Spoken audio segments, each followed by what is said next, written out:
if you just had a 2-0 week, like you walk by any of the managers or anything, they're all like smiling and waving to you, being like, "Nice job this weekend. Oh man, like you killed it." You have an 0-2 week, and like they will not look flipping you off. They are like, they act like you don't exist. You're dead to them. like they're turning the AC way down. Like it's they're locking you in the scrim room.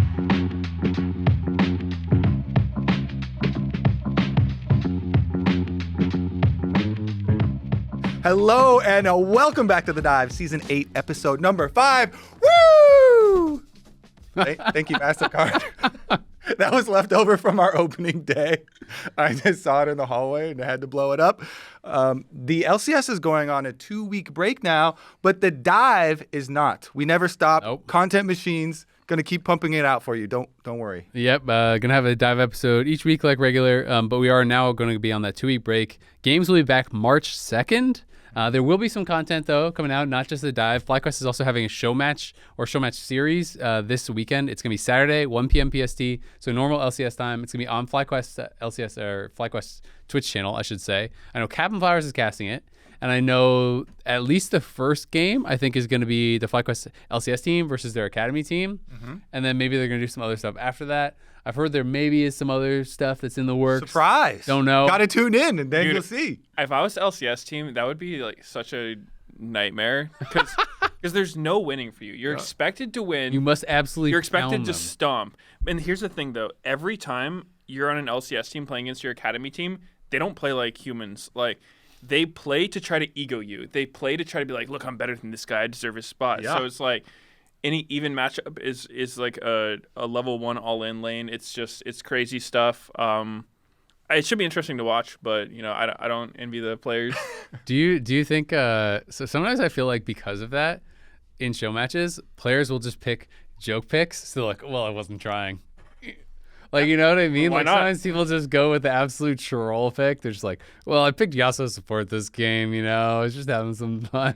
So I've played in a good amount of show matches, and it's actually the weirdest thing between like how hard you want to try and like how much you want to mess around. Because so my take on it, which is for sure the only correct take, Yep. is it should depend on if you're winning or not. If you're losing, you should be trying. If you're winning, you should be throwing, right? So it's fun. It should be fun for everybody. Yeah. But like, you get some people in there who's like actually just trying to be cutthroat level 1. Like, let's level 1 invade these guys. I'm like, bro, they've never played League before. Like, what are we doing?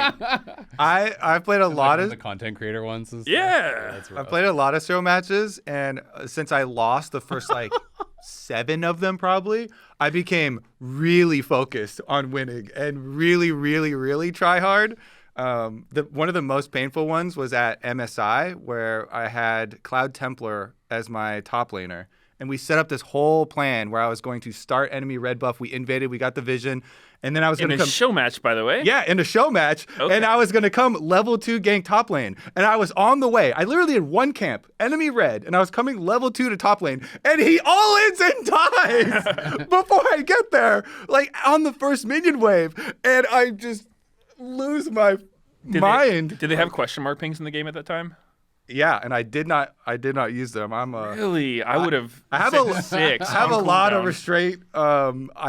I just don't type or spam ping people ever because Wow, you're we missing could, out. if we get reported too much, we could probably lose our jobs. Like if there's Riot had a thing where it looked into people's toxicity for employees, and some people have lost their jobs at Riot I mean, for being too toxic. if you're super toxic, yeah, I mean that makes sense. I think everyone should be held accountable for what they do. Yeah. But like question marking yeah, someone you're Not who's gonna running get it down. Kobe, Like, a few too many question marks. oh, we reviewed your account. You have over 2 million question mark pings sent in the last week. What's going See, the on? thing is, it's like a dam though. If I let one through, then boom, maybe it'll all just go crash. Question marks are Once you a get gateway hooked. flame.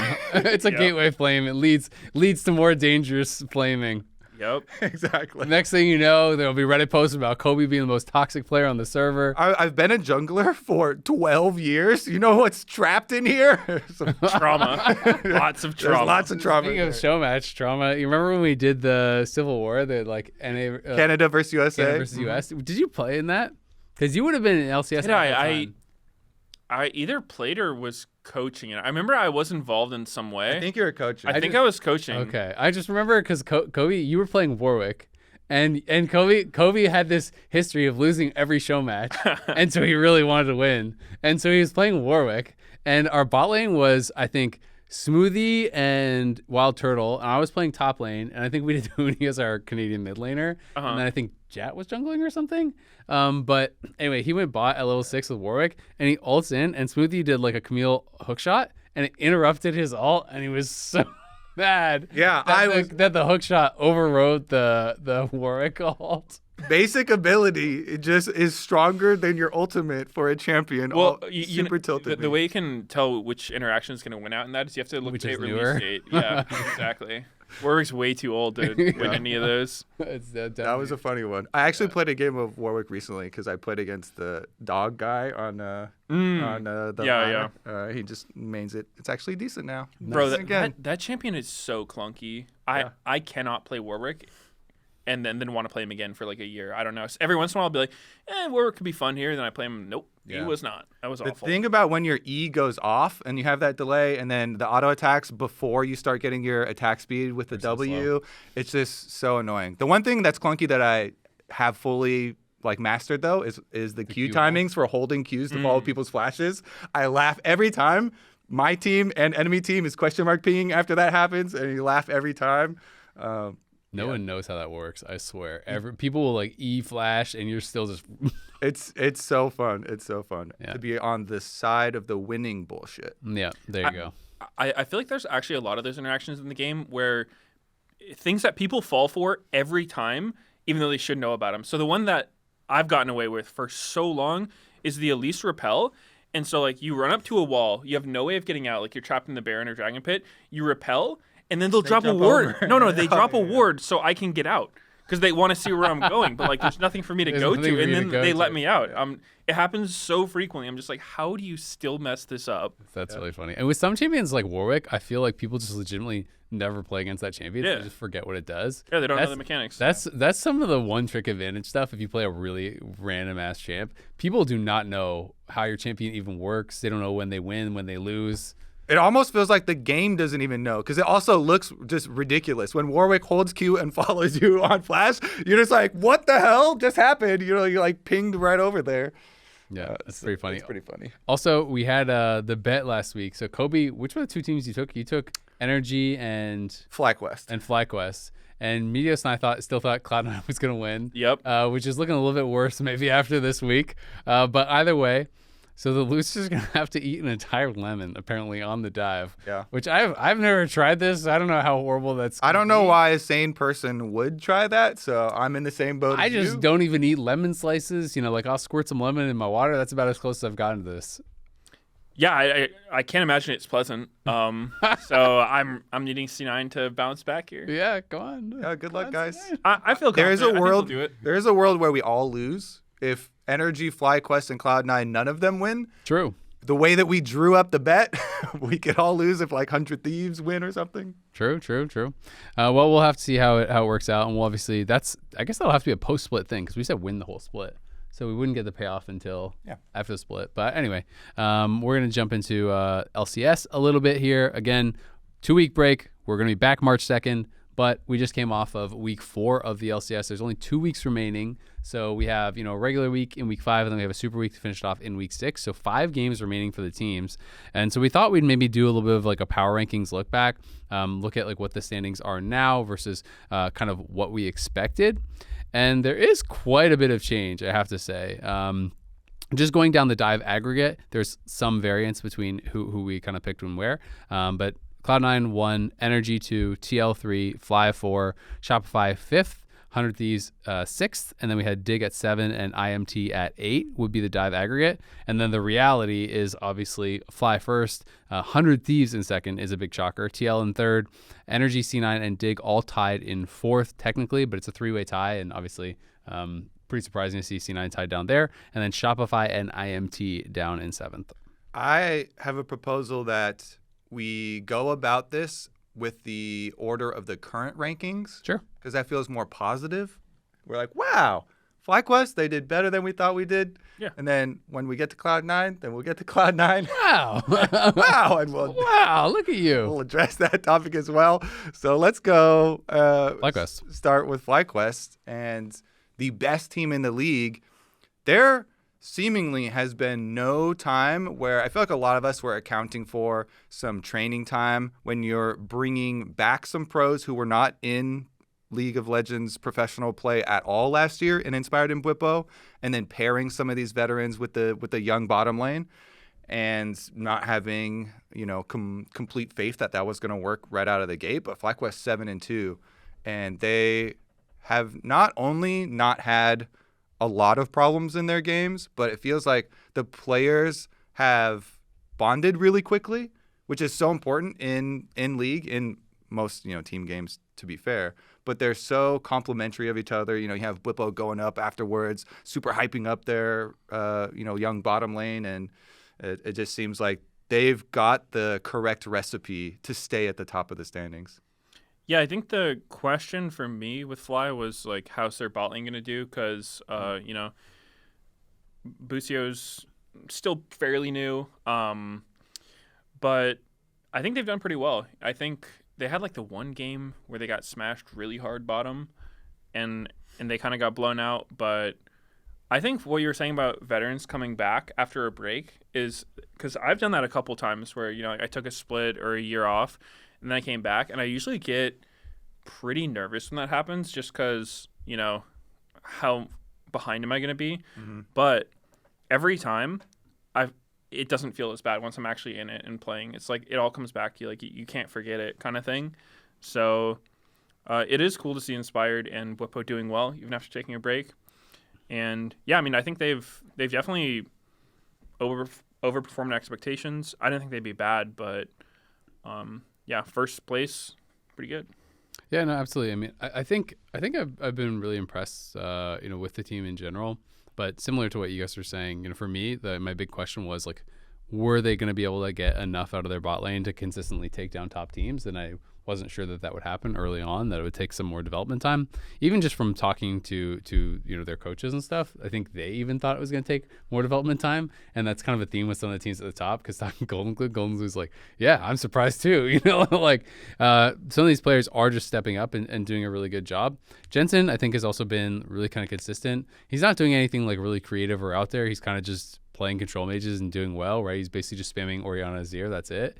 And, I think he's kind of delivered what the team needed. I know talking to Nuke Duck before the split, he was saying that one of the things he thought was going to make Jensen work on this team is that Jensen didn't have to do anything on this team except just focus on his own individual play. Like they were basically saying Jensen doesn't have to be a leader on the team. He doesn't have to be shot calling. He doesn't have to. We just need him to do well in lane and do damage in team fights. Like that's what we need from him. That's actually a really good perspective to have, because something that I've seen happen a lot is like, experienced players kind of just naturally get pushed into a leadership role because, it's like, oh, you're a veteran, you've played on these successful teams, you should know how to lead everyone. But honestly, you don't even want a team of all leaders, right? Yeah. There are some people that you just want to be solid. Like I will do my job, I'll have good awareness, and I will go with whatever plan we have. That kind of thing. Turn off your brain, buddy. Go ahead. No, let me see those mechanics. The thing is, you need. I've always said this on teams. So, like,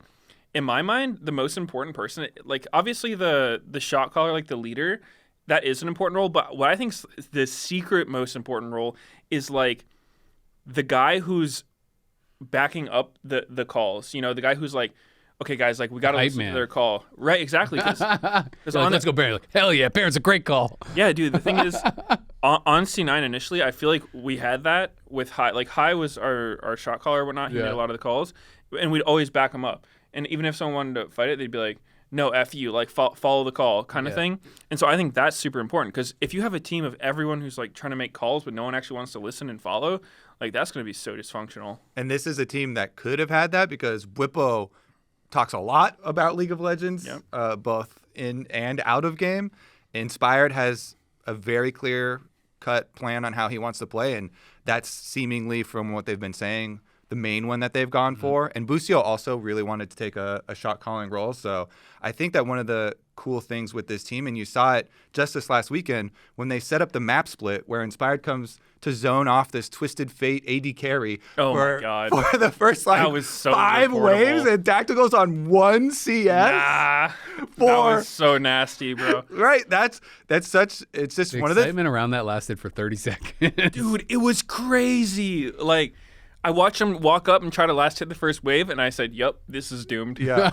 Oh my God. Those types of things are what give me so much confidence in FlyQuest staying here, because FlyQuest, they don't have some of the stats that we're used to seeing from a first place team. They don't have this 2,500 gold lead at 15 minutes. They're 861 on average ahead at 15 minutes, which usually our first place team just absolutely blasts people in the early game. Oh, excuse me, wrong team.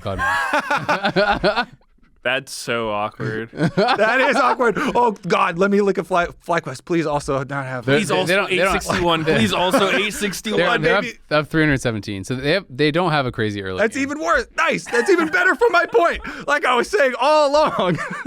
Wow, that is such a good point. Yeah, I mean, they don't have this crazy early game lead, guys. We're just going to edit that for sure. 317 average gold lead? That's even less than Cloud9. Did you know Cloud9 had 800? I did actually. Yeah, I knew that. I remember reading that stat. Yeah, it's a really funny coincidence there. But it's a lot in how FlyQuest are managing their win conditions and how they're setting up, attacking opponent win conditions from draft, which is it's really cool to see. It's not a team that has to blast you early. And then you get these interviews from like Bwipo, how he's so confident in champions like Olaf, and he thinks it's much more scaling than other people take it as. And it's just they have a lot of confidence in their game plan, and they don't seem to panic too much once they're in there. Yeah, they've looked solid. No big weaknesses. Looking forward to see if they can keep it up. Or, the problem with getting number one in the standings is then everyone starts caring about their matchup with you more. Yeah, it's way better to be, chilling middle of the pack, like turn it on for playoffs kind of team than the front runner. Genius. The Cloud9 Cope is back. I'm just saying, like, it's how it always goes. So, they're going to have targets on their back that people are going to be looking at their draft saying, oh, hey, they're winning every game where they get this. Let's see how they do off that. Or, it looks like this guy has the smallest champion puddle I've ever seen, and they ban him out. So they got to be ready for people coming after him. People study your patterns for sure. Something that is kind of interesting to me is how little they've actually done Herald. They've gotten I think one Herald in the whole split so far, which is kind of bizarre for a team that's winning every game. But it is interesting to see teams prio on like Grubs versus Herald versus Dragons and stuff. Yeah, they average 0.11 Heralds per game, which I think they've played 9 games, right? So how many have they played? It's 9, right? So that would be like literally one Herald that they've gotten the whole split. Maybe nobody knows how to drive it. Maybe in scrims they're just crashing into the wall 24/7. I said this on our beginning of season podcasts, but the new Herald is dog, actually, compared to the previous versions of Herald. You get so much less gold out of this one. Because you don't get plate gold. You don't get plate gold, so you can't take it super early. And it takes longer to take as well. It's a big time investment. Especially as jungler, I'm like, my time is more valuable. I just got to play for myself. I could get like 3 camps during the Herald timing. I only go get it when I have my AD carry or my mid laner with me also DPSing it. Otherwise, yeah, I always just see it as a tool to break open mid tower, because any winning game, the way you win more is by killing the mid tier 1. Like, as soon as that's done, the objective sets are so much easier. Yeah, I mean, the biggest thing for jungling especially is like you can now connect both sides of their jungle. Like, you can go from their raptors to their wolves without taking several turret shots on the way. So yeah, that for sure is the biggest reason to take it, but sometimes you can do that without it. Have you, because it sounds like you haven't done this, but some people go into practice school to practice trying to get across and only taking 1 tower shot. I actually went one day and spent like 30 minutes just going across both sides of mid, trying to do the 1 tower shot thing. As an Elise, I feel like you also. Yeah, I mean, I don't think it's super hard to do. It depends a little bit on your champion's hitbox, but also I don't think there's that many situations where I need to be doing that. It's kind of a fringe thing to do. It's the time I see it most is those So I don't know if it's still that common with the new jungle stuff, but those dirty Kindred Nidalee players, the ones that will take their red and just walk into your blue, like this is usually on red side. They get like the fat Draven Rel leash or whatever, and then they walk to you at Gromp and invade you when you're on your second cam, and then they walk through mid and invade you on top side, and you're just like, well, this game's dumb. The reason I did it the day I went to go do it was after the Peanut game where Peanut did that in LCK. Yep. And Nidalee is back on top, by the way. Definitely loving those buffs. But back to on topic. What was our topic? 100 Thieves. 100 Thieves next.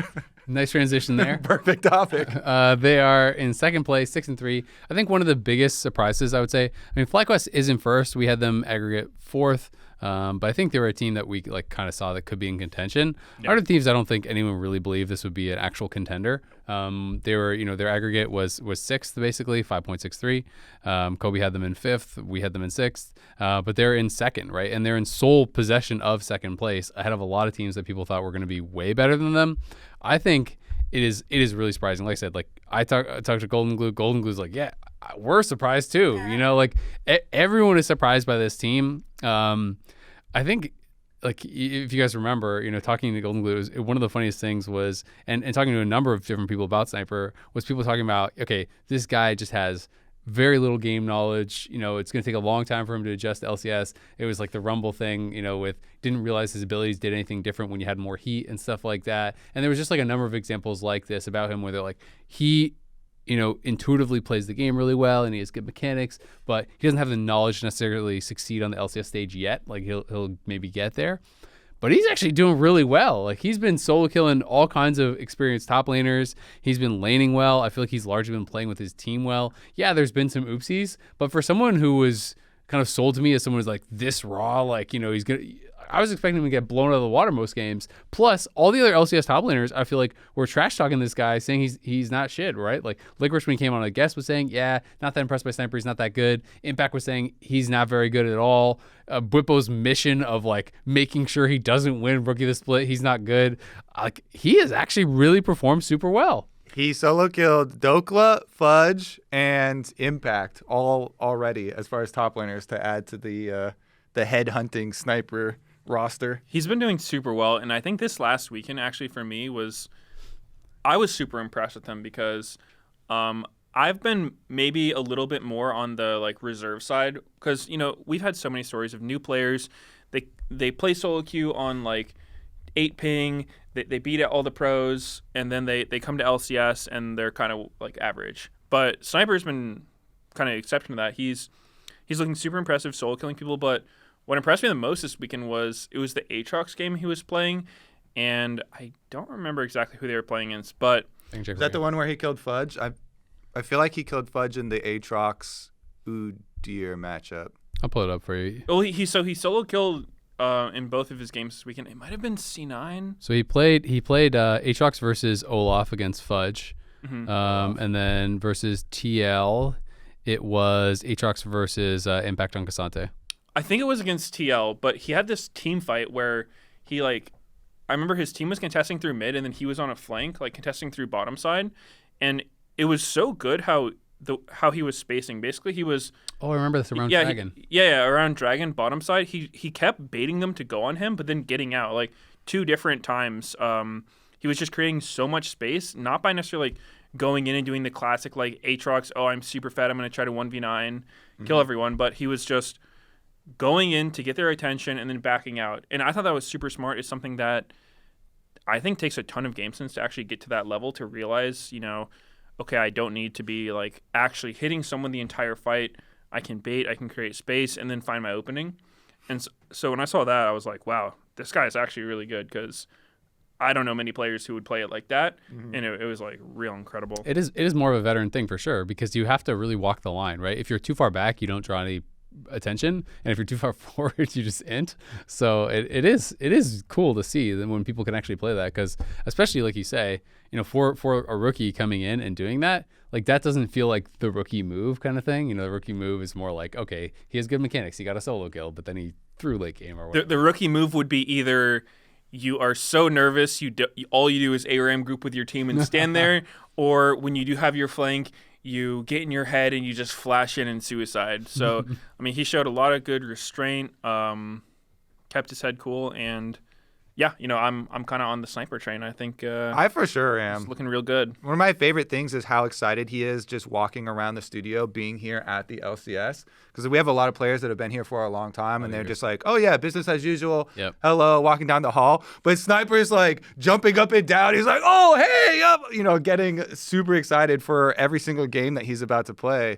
I think there are several things with 100 Thieves, though. Sniper is obviously one of the big stories because he was so hyped up for so long. People have been waiting, this young challenger. Anytime you hit challenger super young, and the history of his whole family, all three brothers getting challenger. But Quid, myself included, I was skeptical about 100 Thieves bringing back Quid. Last year was not the greatest year for him, but he has been a really big part, not just in individual play, but I feel like being willing to play some of these other mid lane matchups, like the Aatrox one, the Yone one. Obviously, he does have sort of a preference for some melee champs, but he's also had plenty of other range and control mage champs as well. He's been pretty diverse with his champion pool. Only one champion has he played twice since Talia from this weekend. Yeah, and so I feel like him and his Talia games were some of his best. Very nasty. Really, really good Talia games. So everybody knew River was going to be good, and that's what we were kind of giving 100 Thieves. But for Quid to be as good as he has been,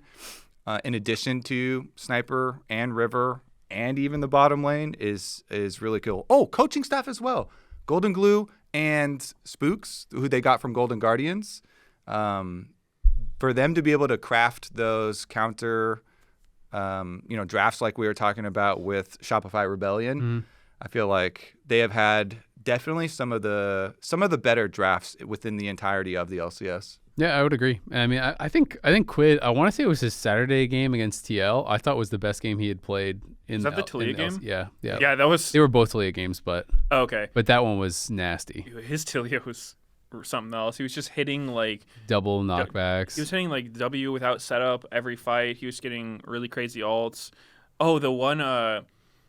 This one wasn't really him, but against JoJo in top lane where he, like, walled him in. Oh, yeah. And killed the wave. JoJo kind of, like, lost his mind a little bit there, but, yeah, that was a good game. That was, like, barely the wall to keep him towards the tower, too. Yeah. That was so close to pushing him the other way. It was actually perfect. Yeah. And in the TL game, they had that one play where, I mean, they've been doing pretty well throughout the game, but there was that one play where they kind of like overcommitted in towards Dragon, and TL looked like they were crushing the fight, but he got like a double kill off of an unset up double seismic shove, kills them both, and then that's where they went towards Baron, and I think took Baron after, if I recall correctly, TL got Soul, and they did that super risky Baron rush where one of them even executed to the Baron. Yeah. But they were able to finish it, and I thought it was like so smart to actually be able to do it in that situation.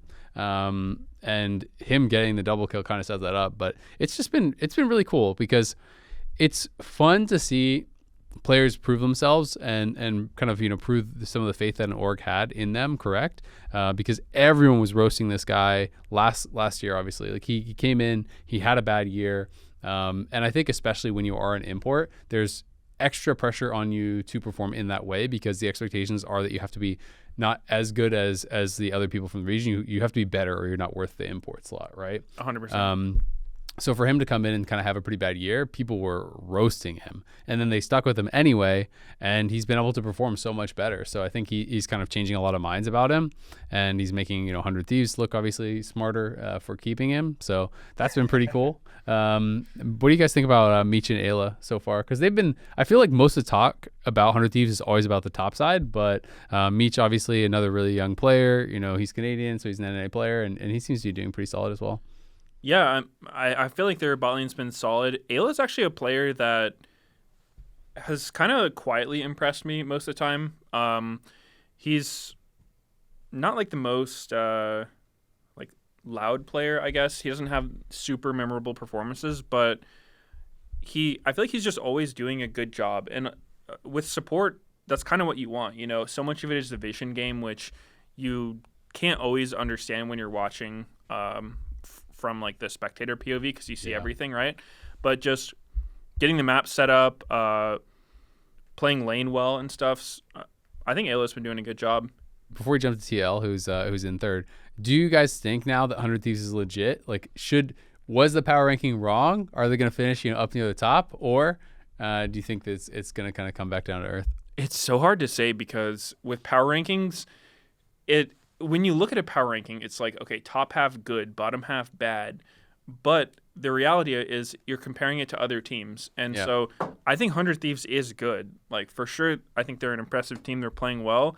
But to be the top half, you have to be better than, C9, NRG, TL, FlyQuest, like some of those at least.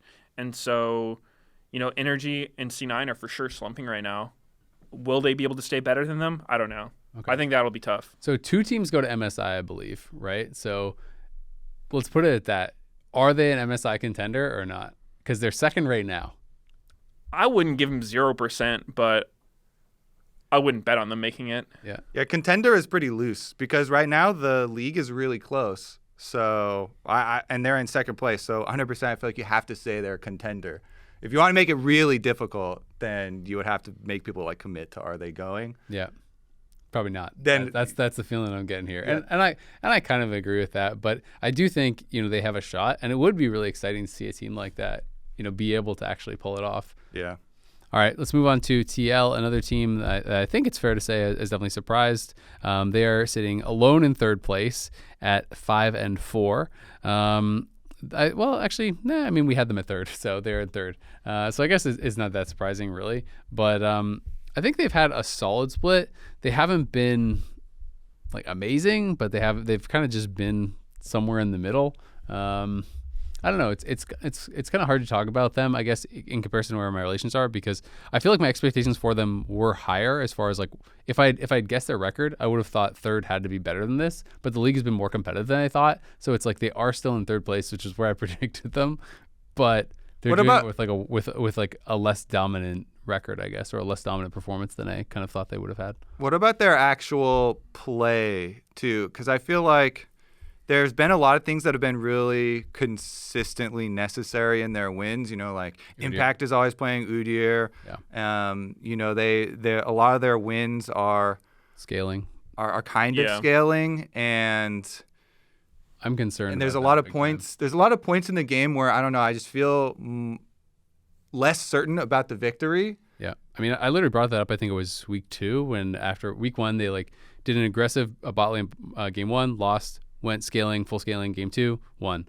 Week 2, same thing. Day 1, aggressive. Day 2, scaling, won, right? And I feel like that's kind of been mostly the recipe. There's a little bit of a blip in the radar here or there. They had the Lucian game that they won and so on. But largely, I feel like the recipe for success has been... Lucian did win. It did win, technically. He was on the winning team. We've had mostly just kind of tank / frontliner for MD, a tank top, and then scaling mid and bot, and either in-chainer or engage support, and that's kind of been the recipe for success for them. And I do think it is concerning when you're going into playoffs if you only have that one kind of way to play the game, so to speak. It's not to say that you can't pick various champs within that kind of prototype or within that whatever you want to call it. But yeah, I guess they have been less dominant than I thought they would be, and they have struggled more in some ways than I thought they would. I feel like looking back to last year, one of the biggest things that this team had was their early game was so good, right? They were a really, really, really strong early game team. Even in the games that they lost, they always had an amazing early game. I feel like they've kind of lost that. They're on average actually down a little bit in gold, only a little bit, but this was our best early game team last year, even when they sucked.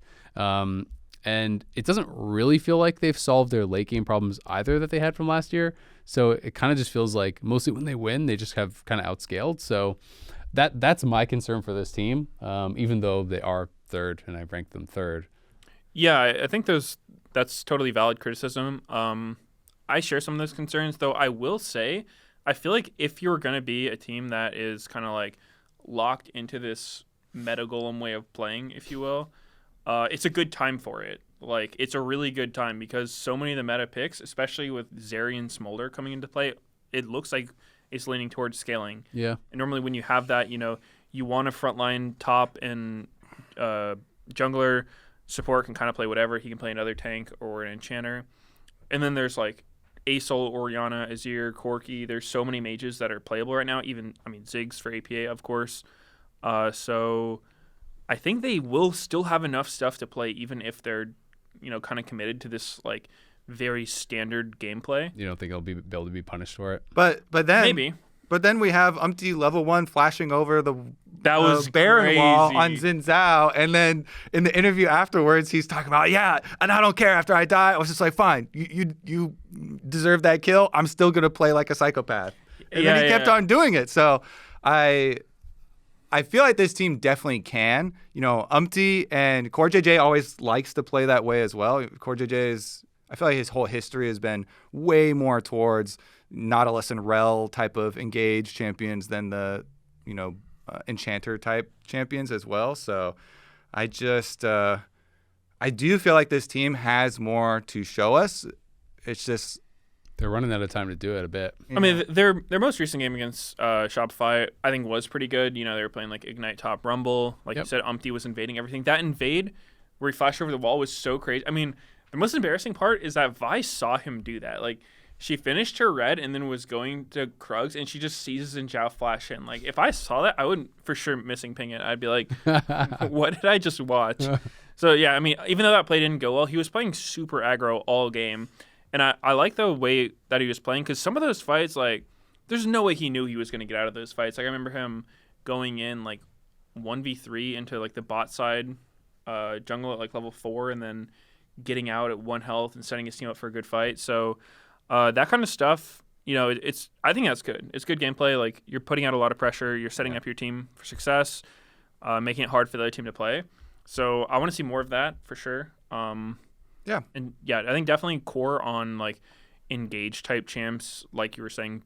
I think Bard, Rakan, Nautilus, any of those, Rel. I think he's comfortable on him, and it just helps the team out a lot, having someone who's like the go button. Like a good, competent go button player is so useful. That's why I feel like I could definitely see this team doing better and even being an MSI rep for us. But I could also see it continuing on this path or even completely flopping. It's kind of hard to pin down, and depends on the improvements that they can make over the next 2 weeks. Yeah.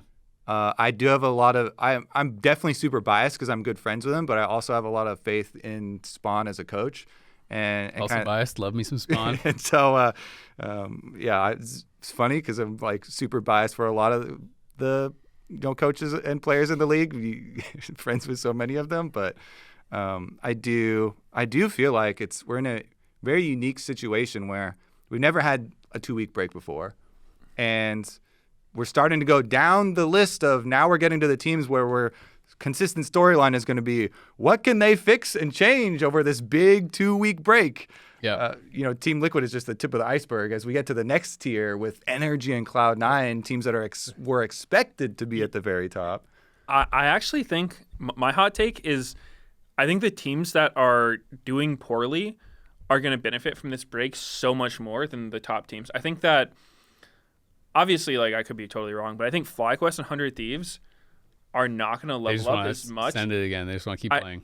Well, yeah, I feel like they're not going to level up as much during the break because it's like that passive mindset thing, right? It's like your energy coming into this break. You just lost 4 straight games. You guys are pissed. You're like, okay, like we are not playing well. Like we need to get this together. Like you have so much more motivation.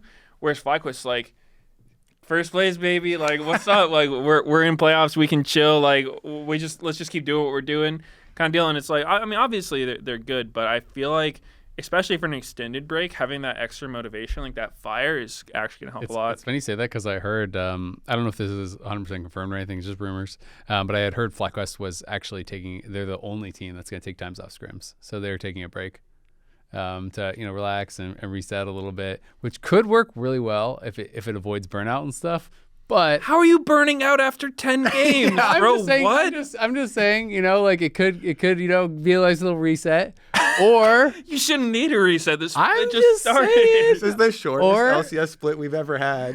Dude, I'm just so stressed. I need a break. I've played a whole 1-round drop and I am done. I'm just playing devil's advocate here. But yeah, we'll have to see, right? Because it's like you say, some of these bottom teams are going to be really hungry, and their coaches, their staff, they're going to be on their ass because they know that for the reality is when you're at the bottom, doing better is what needs to happen for you to keep your job a lot of the time. And that can make players really hungry, right? So if other people are grinding harder and they start to take it for granted, things can change really, really fast in these last couple of weeks because we still have 5 more games to play. In a super week especially, that can be the difference, right? I mean, between 3rd and 8th, it is 2 games. So it's a very, very close league right now.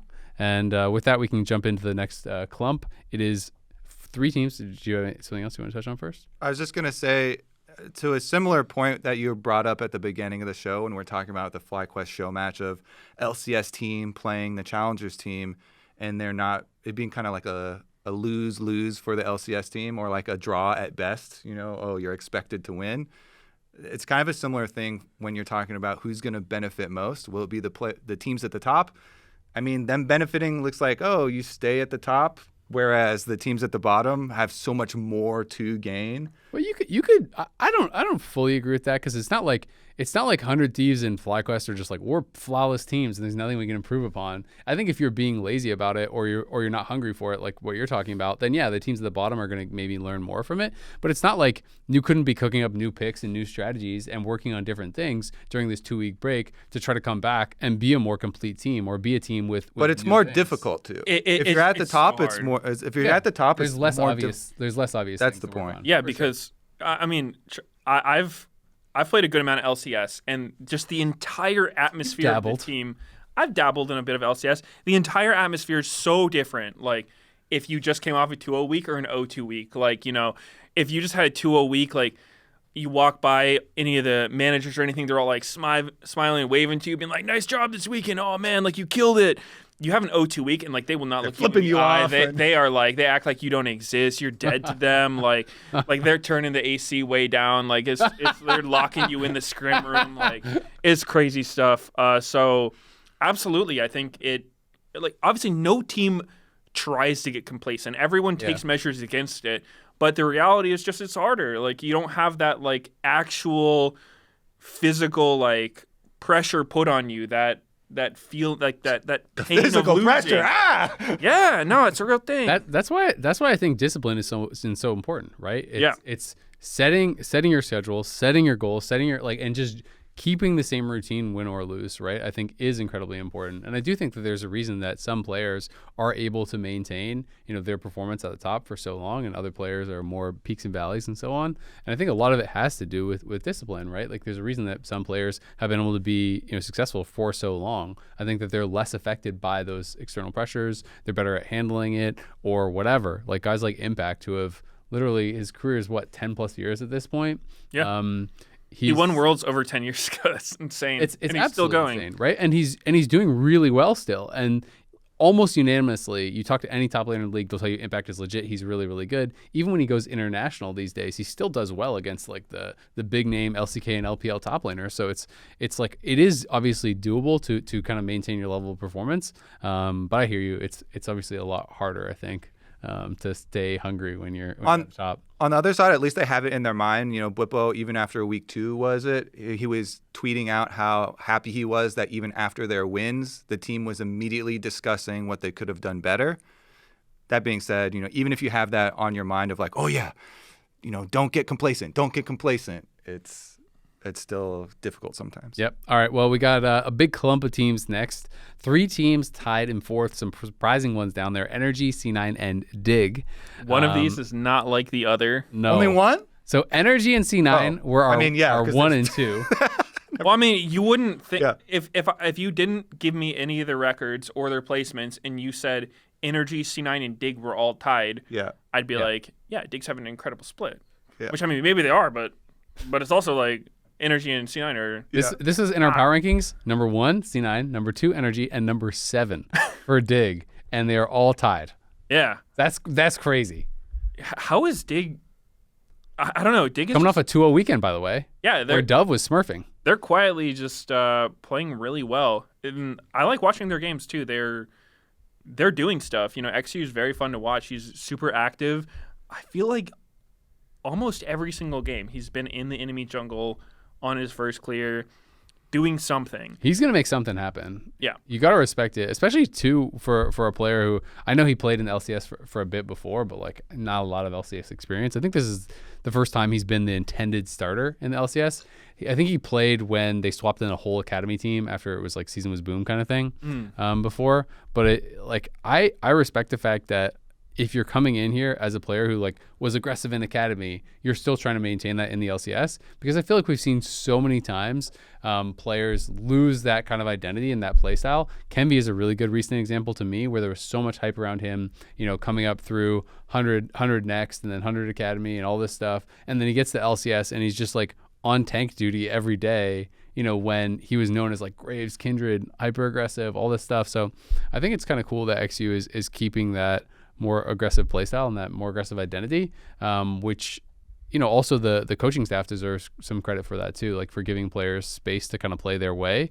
Because I do think a lot of times we've seen players over the years come up and they're known as one thing in academy, and then I feel like they kind of get to LCS and try to get shoved into the mold by either themselves or their coach or whoever, and it just doesn't work, right? I mean, it can be teammates too. I think that so much of players being able to play well is, it's an entire team thing, because on like say you're Dignitas, right? They've been near the bottom of the standings this whole time, and it's so easy. Like, say you're in scrims, XU does one of these early invades, it goes horribly, you lose. You're just like, can you just stop early invading, dude? Like, can you just play normal? Can you full clear so we can play the game? But obviously that's just going to make your team worse. Teams love these Band-Aid fixes that's like, okay, I don't want to make that exact mistake that lost us a previous game, but in doing so, maybe you're closing the door to so many other like possibilities, right? And then you get locked into like, the lowest common denominator, which is this like, I'm on tank duty and I'm going to farm and I'm going to take zero risks ever. And like, we've all seen how that looks. It's just bad. You just bleed out slowly every game. Yeah. It's really easy to misdiagnose the root cause of a problem in League of Legends games, because there are so many things that chain off of those decisions. And I was also going to bring up, it's even more impressive to me how good XU has looked recently, because I actually got really worried at the beginning of the season. The second pros that they did, or it might have even been the first pro podcast the first one that we did at the end of the weekend, he was talking about how difficult the communication was with Dove and Rich, and how their English wasn't very good at the moment, and they were using those like cut down league jargon simplified terms to just like say something and then hope that they fully get what your plan is. Yeah. That is really scary as a jungler when you're trying to communicate and you just gotta cross your fingers and hope that your solo lanes you get a help top. Yeah. So I just think that there have been some moments, there was like this Baron fight where they were really disconnected, and there have been some moments where they disconnected, but I really think that it's even more impressive that they've been able to seemingly come up with a good enough communication structure and game plan structure to be able to execute on some of these things, which are pretty difficult and do need that coordination. I also think it's even more interesting to me that this team is 4-5, which I would have been, regardless of if C9 and NRG were tied with them or not, I would have been like, damn, Dig, you're doing well. 4-5, that's good. I'm more surprised by the fact that I thought Rich was going to be the guy that they could count on. I feel like Rich has been surprising for almost negative reasons. Like, I feel like he hasn't been very good overall. I don't think he's been like egregious or anything, but he definitely hasn't been their standout player by any means. I felt like he performed actually a lot better last year. And I feel like Dove and XU to me are the two that have stood out the most in kind of like a positive way as far as like expectation versus reality for me. I feel like their bot lane has been okay, but hasn't really hasn't really been amazing by any means. To me, it's been much more about like XU and Dove and how they've been playing. I thought in particular this last week, I thought Dove actually had some really, really good games. And he's another one of those guys that people were kind of like, who the hell is this? Like, why are we importing him? What are we doing here, guys? Like, why didn't we just get a regional player? But I thought he played quite well. And I think it was that the game? Oh yeah, that was the game where he was playing against Palafox, and Palafox he tweeted out what he thought his worst game ever was. But that was a bizarre game where Dove was playing a Trist into Palafox. And Palafox like TP'd back to lane, and then I don't know what happened, but it looked like he just like move commanded into him and just like walked up to him and just like lost his whole health and then just had to base again immediately without like attacking. Might have been alt tabbed. Might have saw a funny tweet or something. Scrolling Twitter. He wasn't laughing after that. No. But I thought Duff had some good games. XU actually looked pretty good on the Ivern and stuff as well, which is it's kind of cool to see that that diversity, I guess. Yeah, Dignitas definitely been a strong competitor, which I think is a very good thing. We're probably going to emphasize this a lot as we're getting towards the bottom of the standings, but how close the LCS has been as a league as a whole, and how, you know, some of these games that in the past where you saw it on the schedule and you're like, that one, maybe that's not going to be so fun, or, you know, one of the teams is going to be like a free win. It just certainly has not been the case this year. I think Dignitas for me is my top 2 favorite team to watch as far as Whoa, as far as how their Cloud9? games go. No, actually, it's NRG and Dig. Okay, because Like- Cloud9 pays you, right? Cloud9 pays me. Just checking. That being Still said, not a top 2 favorite team to watch. I mean, I like. That's how good watching their NRG is. games. Time to give them a raise. Okay, maybe most entertaining game, because like I swear, NRG and Dig games are never boring. Yeah. There's always something going on, whether it's good or bad for Hey, them. Jack, I mean, C9, they're getting it together. They're figuring it out. They'll be good. yeah. I'm not worried. We're just trolling. Yeah, but yeah, definitely they have like just fun games, and that's what we're here for, man. I want fun games. I'll always cheer for the team that loses in a fun way than the team that wins in the most boring way. Absolutely. I mean, I think that's been something that's cool about a lot of our teams. I think our top teams, our bottom teams, a lot of teams have been, you know, trying different things.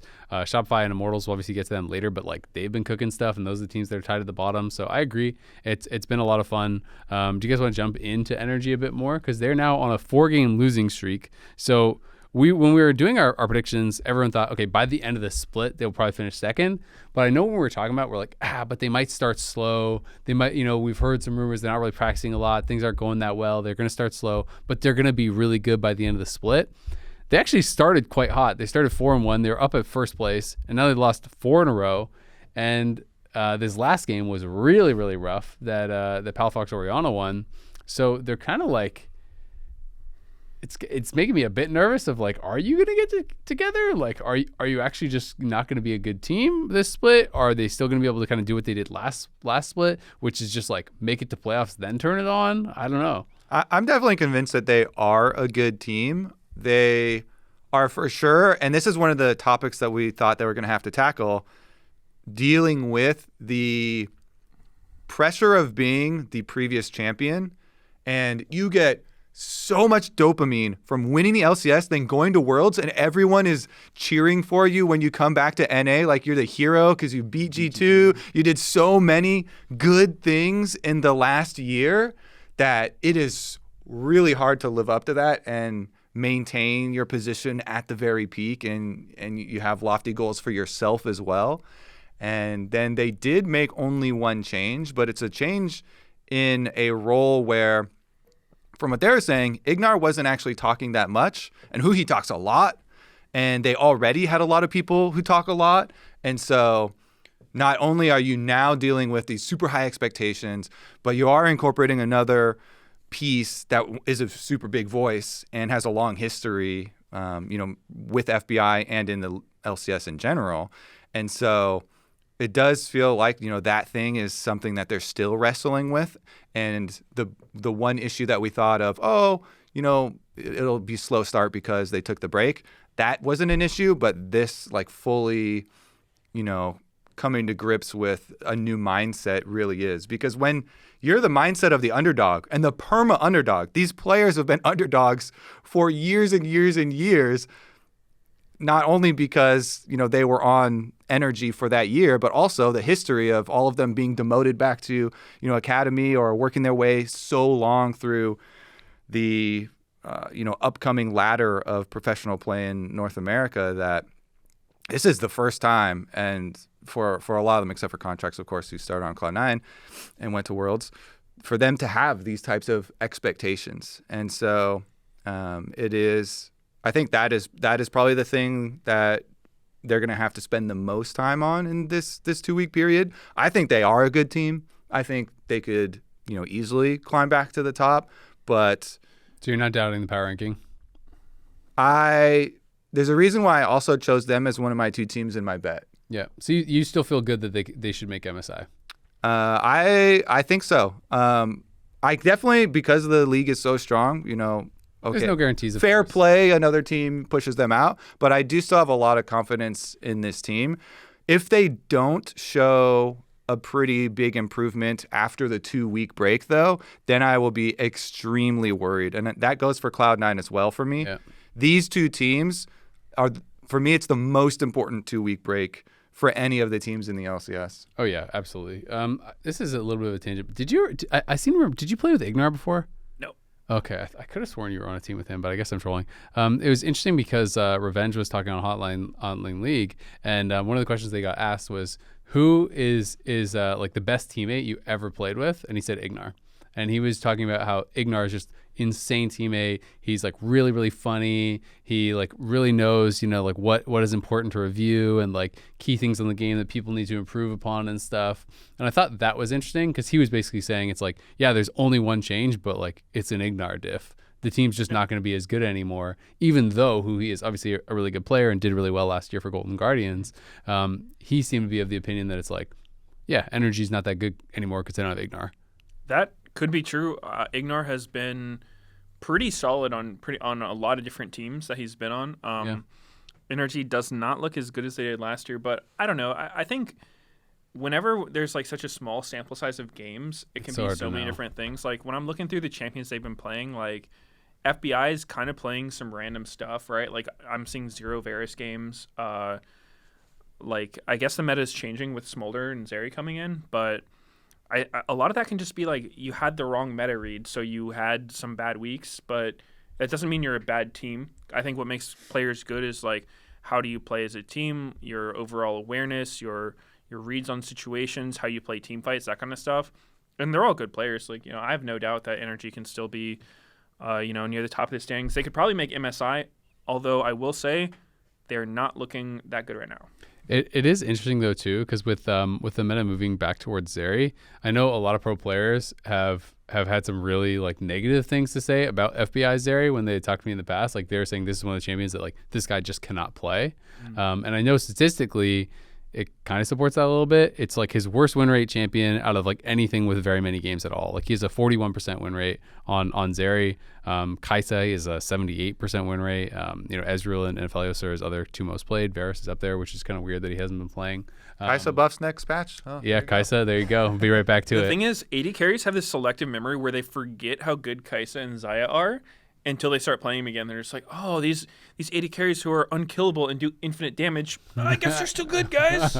Big surprise. The Kaisa buffs are going to be insane. And we'll talk about that next week because the patch is going to be coming out next week. There's a lot of changes that are going to be coming out next week. But yeah, it'll be interesting. I'm cautiously optimistic that they can still get it together because they were pretty trash in summer regular season anyway, and then they really made it work in playoffs. They were more consistently good against the good teams, though, I will say, and consistently bad against the bad teams.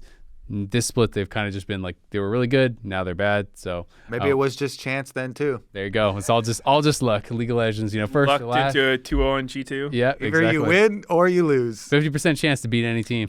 One thing that is weird though is in the beginning of the split, it did feel like NRG was getting affected by what people were saying in the way that they kept making statements about how we fluked to another 2-0 week or whatever. Yeah.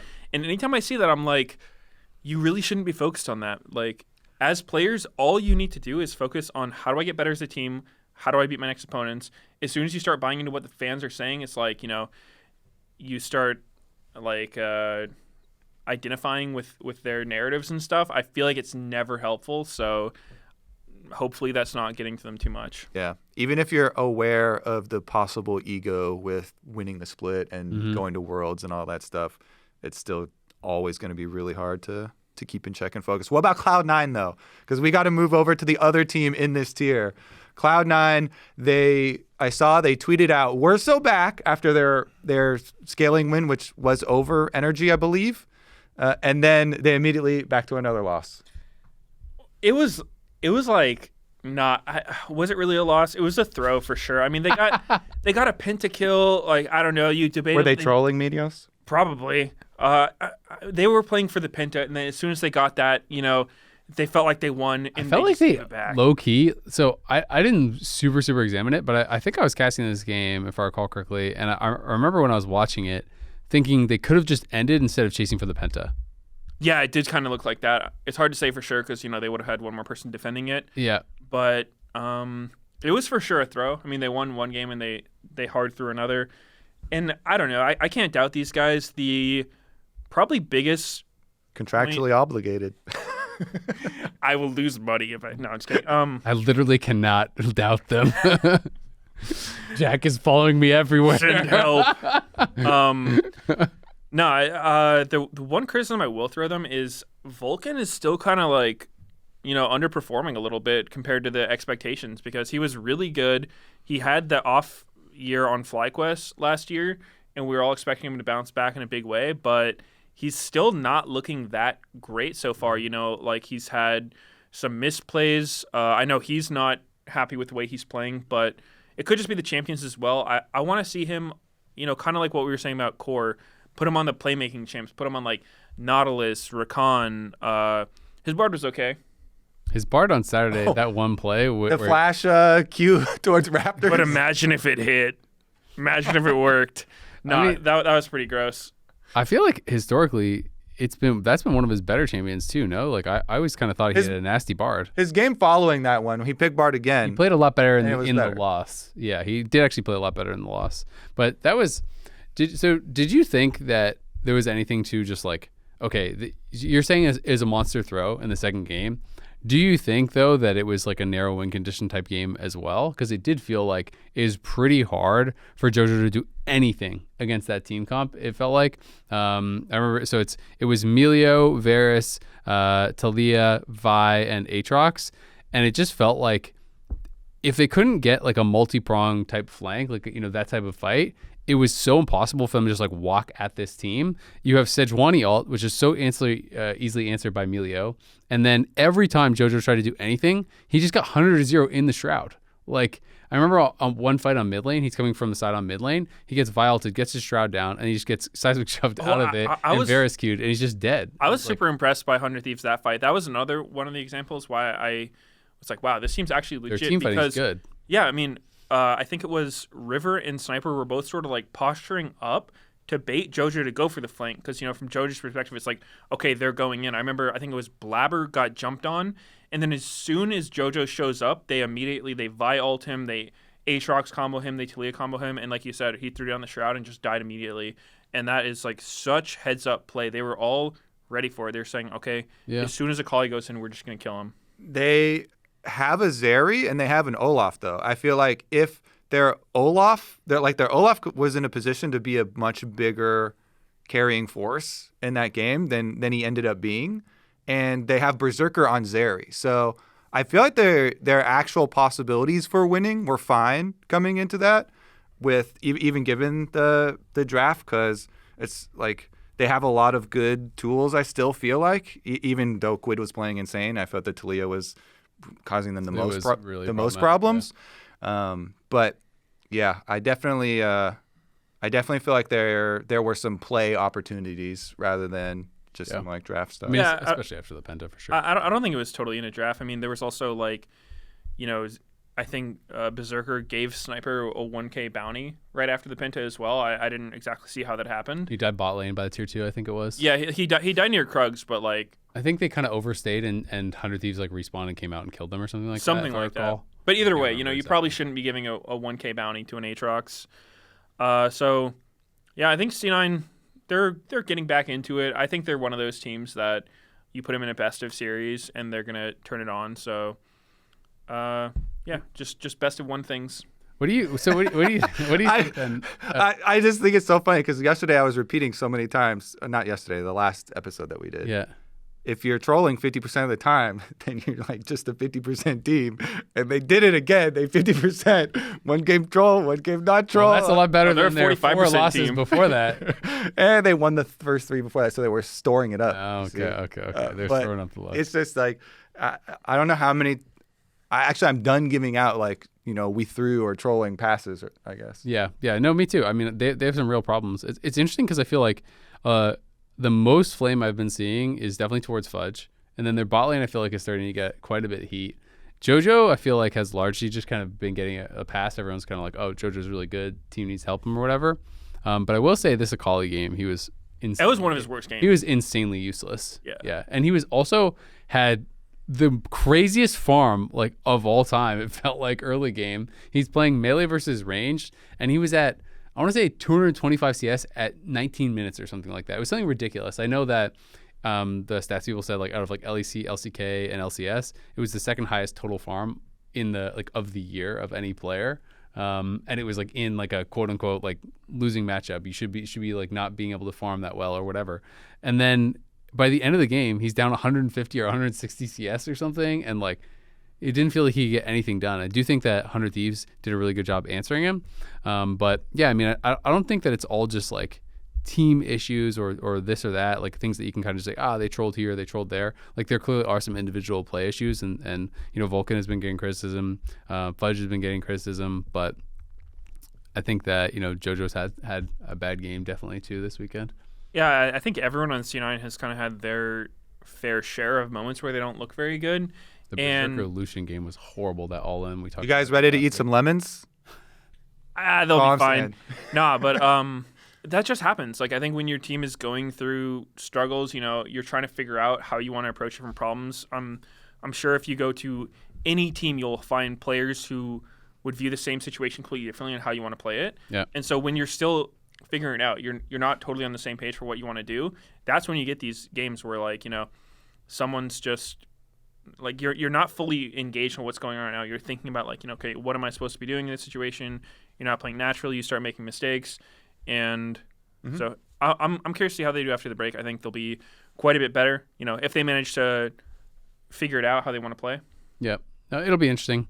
I know there's also been a lot of criticism about their drafts because they're playing Lucian and stuff. Oh yeah, I mean they're some of them are real sus. But yeah, no, it'll be interesting to see. You know, for both NRG and Cloud9, I think the pressure is big time on in these 2 weeks to really make things happen, to really improve. We are now down to the last two teams, Shopify and IMT. They're both tied at 3 and 6, so they're not far behind by any means as far as, you know, catching up to these rest of the teams, making playoffs, having a chance. But it does feel like the you know, like hype around them being able to kind of like make a push has started to peter off. Shopify, you know, did get a couple wins, like all their wins actually were against top teams, but it does feel like they're having a little bit more of a tough time. And Immortals in Super Week, I want to say was 2-1 in Super Week, but outside of that, it does feel like they've really struggled, and I think they were 0-2 again this weekend. I'm a little bit sad because in the podcast that they did at the end of this most recent week, Insanity mentioned that he would have liked to play more standard picks. Mm-hmm. And so I feel like that's what they're going to do moving forward, because they have racked up a decent amount of losses. And that's been one of my like most exciting things with a lot of the bottom teams this year has been, well, they're picking really exciting drafts and doing more, you know, different stuff. If they just become a Oriana, you know, spamming team or something like that, then maybe it'll be more exciting because they'll pick other stuff around it, or they'll start winning more or playing better. But I just hope that they still retain the identity of being able to pull out something that is not crazy, but off meta and used as a counter to something. So they're not like leading with it so the other team can then counter them, but they hold it and they will be able to. Physical and your fifth pick is tank mid or whatever. Yeah, something like that. Yeah, I think to your point on what they were saying about, you know, wanting to play more standard, going back to what I was saying about, like, you need to avoid narratives if you're a pro player, right? Like, you shouldn't pick off meta because you're trying to be like this creative player, and you shouldn't play meta because people are saying you can't play it. Like, you should just pick what you think is the best thing and what your team thinks is the best thing, and not really care about what the community says about it, because, you know, there is a certain perception when you're only playing tanks mid. You can only win on tanks mid. People are wondering, like, okay, is this guy just trash? Like, can he not compete on real champions? But it's not on you as a player to try to prove him wrong, because with my personal experience, you know, when I first joined LCS on C9, we did really well. People like calling me a farm jungler and stuff. It's like, oh, he's just a farm jungler. He's a Zach guy. Yeah, and I'm not going into gaming like, okay, I'm not going to farm a single camp this game. I'll show these guys, like, I'm not a farm jungler. I'm just like, say what you want. I don't care. I'm playing to win. I'm doing what I think is the best to win. And I think you just got to be able to block out those narratives, like really not care about what Reddit, the community, even what we're saying. Like if I say a player's complete trash on this show, No, they should care about us.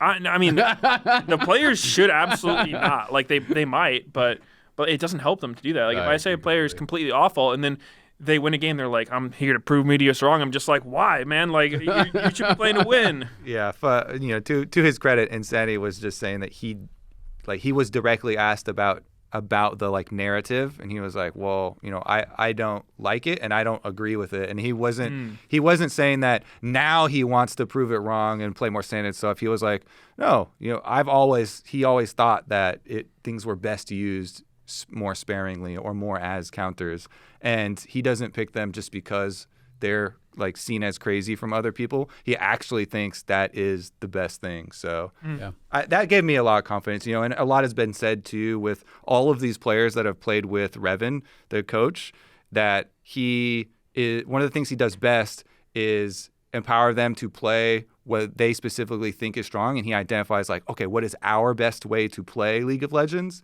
And then goes fully and indexes into their specific player strengths. So hopefully that is what will shine through after the break. Well, and I think a lot of the talk about the meta stuff came up because they beat FlyQuest, and they beat FlyQuest with this super standard draft, right?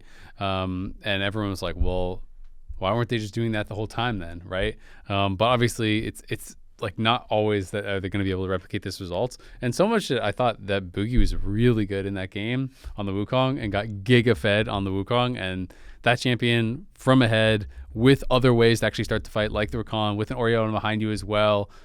Like you can go crazy, right? That combo Wukong Orianna is nuts because so good. People are doing the Orianna Nocturne a lot, which that's pretty unfair in its own way. But Wukong can do similar things. You clone or like you stealth in and then you like flash ER somebody with an Oriole, and there's not a whole lot you can do if you don't see it coming. So definitely a good combo. I would like to see more Wukong played. He got buffed. I agree. And he's just anytime he's playable, I think he's just such a good champion. He's one of the junglers who does what you need a jungler to be able to do as far as like he can farm, he can duel, but his team fighting is just insane. Like if you get 2 items on Wukong, you can just start solo killing carries. You make so much space with your clone ulting as well. I think he's just a really solid champion as long as he's not like, just stat checked and unable to clear or whatnot. Yeah. Boogie also did a really good job of getting fed in that game. I was like, especially after the top lane play where he got away with like 20 HP and got all of those kills, I was very much ready for a jungle takeover. One thing that I actually have noticed about Shopify games, because you mentioned that top lane thing, is that for whatever reason, whether it's Fate God's fault or the team's, he is always getting dove. In almost every single game, he's getting tower dove and killed.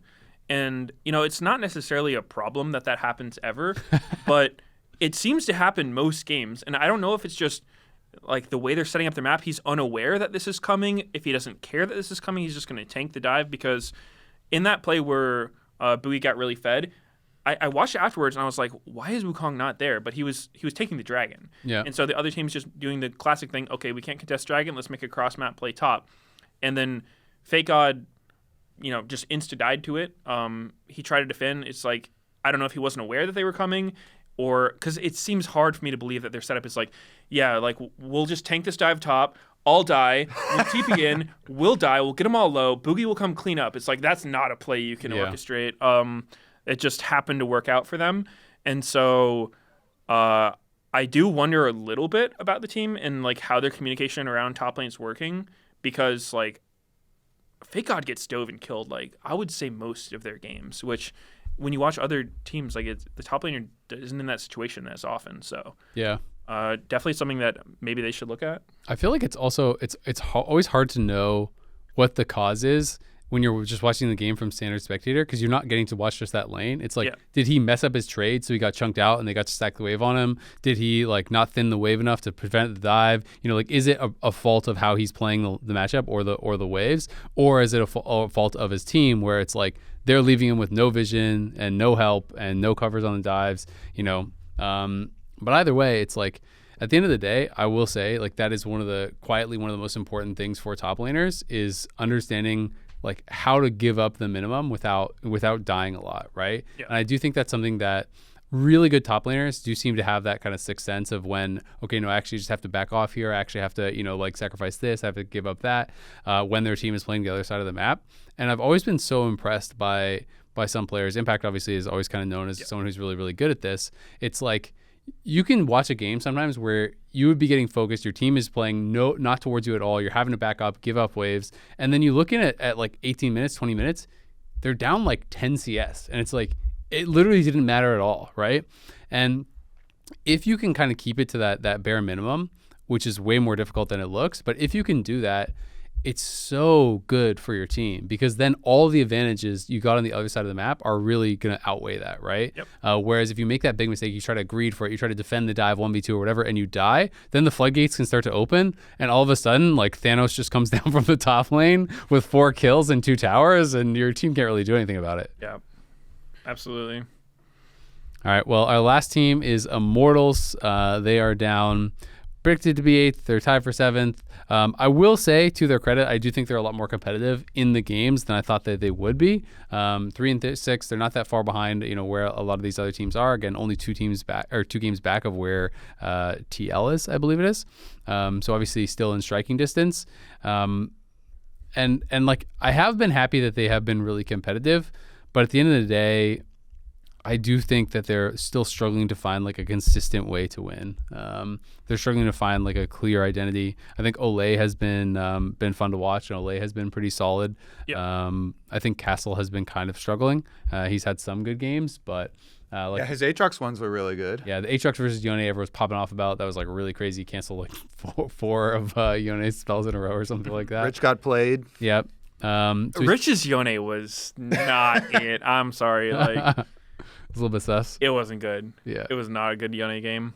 But yeah, going back to IMT, I'm definitely agreeing with you guys are saying. I think not horrible, but probably going to be hard for them to move up in the standings. They look fairly outmatched compared to most other teams, and I think Olay is kind of like their bright spot. I think he has looked really good in a lot of games, like especially his Bard games where he was making that champ look so unfair. Then you see other people try it, and it didn't look anything And it's close. looking balanced. Yeah, less than balanced. Wouldn't want that on my team. But yeah, Olay's Bard for sure, very good. And so I don't know. It's hard, I think, if your support is your guy who needs to carry you. Like, they can do so much, but Yeah. at some point, if your laners are just struggling to keep up, then it's hard to win. Yeah, I feel like this is one of the ones where, and it's reflected in our preseason power rankings since we're doing this through the lens of where do we expect them to be, where are they, and they're tied for last, and we pretty much all had them in last. They are still, like, I would say they're winning more games, like 3 wins. I expected them to be super last. Yeah. Now they're Super last, now they're only not like just They're last. barely last. This is like medium last place or like a pretty strong last Yeah. place. I mean, think about how many times have we solid last. how many times have we gone through half of an LCS split and we didn't have a last place team that had 0, 1, or even 2 wins? No, like it's totally this is true. crazy. Our last place teams that are tied for last place have 3 wins because of how competitive it has been. So even though they are last place, it's another one of those ones where looking through the lens, like they have still had some very strong team comps. Like I like their incorporation of the Ivern a bunch as well with our Mayo and trying TF80 carry. the TF80 carry that is not really not the pick's fault. Like I just thought that was so good from FlyQuest Inspired comes over and they split the map and he's one That was CS. It's such a disgusting game. Like, I don't know. I'm It was sorry. what, 26 CS to 1 or something? He had 1 CS for a long time. I remember I was almost every part of that, dude. Like, so I'm not gonna lie. I think I've been trying some TF because I'm wondering in the back of my head. I'm like, this champion just seems broken. Why are people not playing him? And I think he might fall into that category of these deceptively not as easy as they look type champs, especially with the change to his W. Because like, it's gonna take, I think, a decent amount of games to get the muscle memory for like how to properly do the auto reset while locking the correct card. Because it's like, okay, I have my gold card. I'm gonna wait for my auto and then I'll lock it. Oops, it's a blue one now. And so, yep, my bad. Got some mana at least. So I think that people are still figuring out the build. Like Tactical's build was something else. So- Storm Razor daddy. I think he did If- Shiv Rush, didn't he? If it's Yeah, he but did like- Shiv Rush. Yeah. If it's so hard to play, why is the win rate so high for solo queue for all these random people that are just flooding in and starting to play? Twisted Fate top is one of the highest win rates. Twisted Fate mid is one of the highest win rates. Twisted Fate in AD carry position is one of the highest win rates, both with AP build and AD build. I mean, that's true. So I think to that, I would say I think TF is kind of a solo queue champ, especially with That's the new true. build, because like how many of the kills that TF gets do you think is him ulting on someone and then just stat 100%. checking them? That's what I was gonna say. Yeah, because they're going like Yeah. Kraken Gwinsus and literally just killing you with autos. And the amount of surprised kills TF gets is probably like an all-time high right now. People are just like, how did he just kill me? Like, what was that damage? But also, it's like no one respects TF in solo queue at Yeah. all, right? Like just your roams, right? Like whereas in pro, every time you're missing, everyone's going to talk about it and back off and play more respectful. I don't play TF at all, and I've been playing it a little bit randomly recently, and it's like every time you have ult, you just get a kill for sure, because it's like no one's playing around the ulti. People just play so disrespectful. Fights always break out, and it's just like it's the same reason some of these other champs with globals can be so powerful in solo queue, because people don't play around it. So I do think that's part of it, and I do think auto reset and some of the stuff that you're talking about does make a big part of it too, because sometimes even high level TFs you'll be watching, and it's like they pop their card and they're like not auto attacking consistently while they're waiting for the card to lock in. You know what I mean? Like they're like almost just like running while they're doing it instead of being Yeah, it's weird, man. I'm not gonna say it's the hardest thing ever to do, but it definitely isn't. Take some games. Yeah, it's a really new mechanic. Like there hasn't really been an auto reset like that, so it's going to take some practice to get used to. Another one too is like if you look at how FlyQuest built in that game, even though they're like the TF was one of the most useless champions we've seen on the Rift so far, they still were stacking tenacity. And in solo queue, you don't get that. You get like the Yone who has no tenacity and just runs into the TF, Greaves.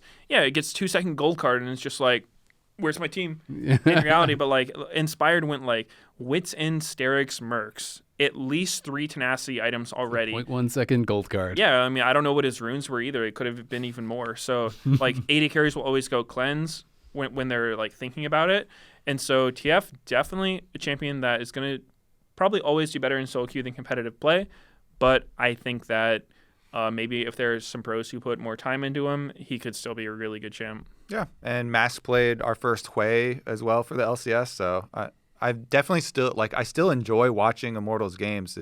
There have definitely been seasons in the past where that was not true, and so I think this team is surpassing expectations. All right, well, that'll wrap it up for us for now. Remember, if you're watching on YouTube, hit that subscribe button so you don't miss an episode of Dive. You can also check us out on Spotify, Apple Podcasts, Anchor.fm, and send us your questions on Twitter with the hashtag #TheDiveLOL. We're looking at maybe doing a community questions episode or something over these next couple of weeks. We're also talking to some of the designers and the new patches coming out next week, so maybe we'll have a special guest on. That could be pretty fun.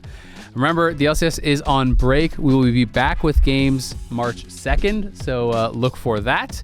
Until then, you can catch us every week here on The Dive.